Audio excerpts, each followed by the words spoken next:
कि जोड़े जोड़े फलावा सूरज देवा घटवा पतिवा चढ़ावेली हो कि जोड़े जोड़े फलावा सूरज देवा घटवा पतिवा चढ़ावेली हो गोदिया में होई हे कनकवा रघ देव चारी हो।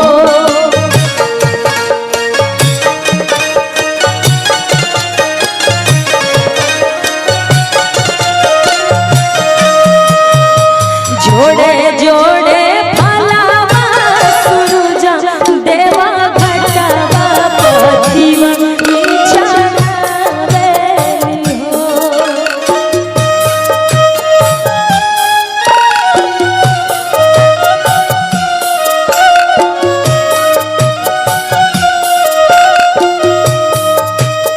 जोड़े जोड़े फलावा सूरज देवा घटवा पतिवा चढ़ावेली हो जल बीचे खड़ा होई दरसन लयसरा लगावेली हो।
जोड़े जोड़े केरावा सूरज देवा घटवा पातिवा चढ़ावेली हो जल बीचे खड़ा होई दर्शन लयसरा लगावेली हो जल बीचे खड़ा होई दर्शन लयसरा लगावेली हो जल